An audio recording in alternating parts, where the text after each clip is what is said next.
It was February 6th. It was at 8:05 in the morning. Just the typical routine, waking up in the morning, making coffee for my wife, something I've been doing for 13 years, taking a shower, shaving, getting ready to go to work, sitting down watching the morning news, and my wife asked me a couple things. She asked me three times the same thing. I just all of a sudden, I just couldn't really say much. She looked at me, she said, "Oh my God, honey, I think you're having a stroke." And I just kind of looked at her thinking, trying to say something, and I really couldn't, and she called 911 right away. Pierre's case perfectly exemplifies what can happen if the symptoms of stroke are immediately recognized and the right thing is done, which is calling 911 for an ambulance to come and take the patient to the local stroke center, and what happens when someone with stroke is treated early. So when Pierre first arrived at the emergency room, he was very, very debilitated, and now has essentially no disability. I consider myself to be one of the lucky ones, and I think if it hadn't been for the staff here at the New York-Presbyterian, the quick thinking, just the ability to really look at what was coming through the door and take care of it. His wife should get all the credit because she's the one that recognized his symptoms, she knew what to do, and she basically saved his life.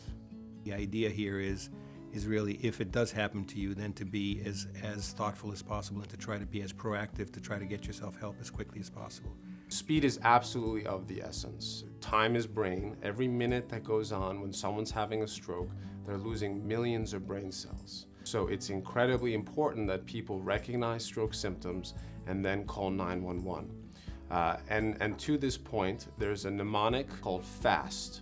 F being face droopiness as a symptom of stroke, A being arm weakness as a symptom of stroke, S being speech difficulties like slurring of speech, and then T for time to call 911. If we can recognize a stroke symptom and then call 911, our patients are more likely to do better, to receive acute treatment, and to have less disability in the future. I wasn't in the worst shape in the world. I was a weekend warrior, but I was not overweight. I'm not a drinker, I'm not a smoker. You know, I don't have diabetes, I don't have a lot of the things. I was in pretty good shape, and it happened to me. So if it could happen to me, it could happen to anyone. It affects everybody, young, old, you know, celebrities, little people like me.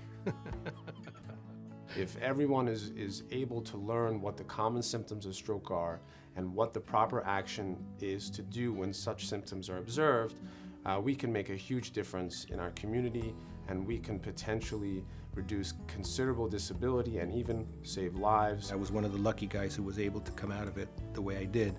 But I think that if your body tells you something, listen to it and take care of it, even if it means going to the doctor, even means if it's an inconvenience in the sense that you need to make a phone call and go and take some time off from work, listen to it. My wife really saved my life by calling 911. If she hadn't done that, God only knows what would have happened.